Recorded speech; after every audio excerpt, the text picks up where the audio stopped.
Hello all, మీకు టేస్టీగా స్వీట్గా ఫాస్ట్గా అయిపోయే రెసిపీ తినాలనుందా? అయితే మీరు ఈ వీడియో చూడాల్సిందే. ఈరోజు మనము అవిసె గింజల లడ్డూలు చేసుకోబోతున్నాము. దీనికోసం మనము ఒక పాన్ తీసుకొని దాంట్లో గుమ్మడి గింజలు వేసుకోవాలి. ఆ గుమ్మడి గింజలు కొంచెం మనకి బ్రౌన్ కలర్ వచ్చేంత వరకు వాటిని వేయించుకోవాలి. తర్వాత ఒక ప్లేట్లోకి తీసుకోవాలి. తర్వాత అదే పాన్లో మనము అవిసె గింజలు వేసుకొని వాటిని కూడా మనం దోరగా వేయించుకోవాలి. కాసేపటికి చిటపటలాడే తర్వాత మనం వాటిని దించేసుకోవచ్చు. తర్వాత మనకి డేట్స్లో సీడ్స్ అన్నీ తీసేసి మనము చూసారు కదా, ఇలా ఒక్క సీడ్ కూడా లేకుండా మొత్తం తీసి పక్కన పెట్టుకోవాలి. ఇప్పుడు ఆ అవిసె గింజలు గుమ్మడి గింజలు చల్లారిన తర్వాత మిక్సీ పట్టుకోవాలి. మనకి అవిసె గింజల్లో ఒమేగా 3 ఫ్యాటీ యాసిడ్స్ ఉంటాయి.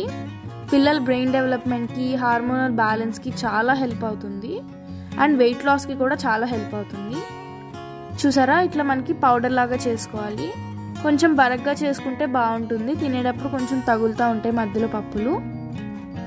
ఇప్పుడు ఈ డేట్స్ని కూడా మనం మిక్సీలో వేసేసుకొని, చూసారు కదా, ఇలా మిక్సీలో వేసుకొని ఇలా పేస్ట్ లాగా చేసుకోవాలి. ఇప్పుడు ఈ డేట్స్ పేస్ట్ మొత్తాన్ని మనము ఈ అవిసె గింజల పౌడర్లో వేసి కలుపుకోవాలి. మధ్య మధ్యలో నెయ్యి వేసుకోవాలి కొంచెం కలవడం కోసం. ఈ లడ్డూని మనము ఎయిర్ టైట్ కంటైనర్లో పెట్టి కూడా స్టోర్ చేసుకోవచ్చు. ఇవి ఒక 1 వీక్ వరకు చాలా ఫ్రెష్గా ఉంటాయి. చూసారు కదా, మనము ఇలా లడ్డూలు చుట్టుకోవాలి. ఈ లడ్డూలు ఎంతో టేస్టీగా ఉంటాయండి. అసలు అవిసె గింజలు నచ్చని వాళ్ళు ఇష్టంగా తింటారు. ఈ లడ్డూల్ని తయారు చేసుకొని స్టోర్ చేసి పెట్టుకొని రోజుకి ఒక్క లడ్డు తిన్నా చాలు.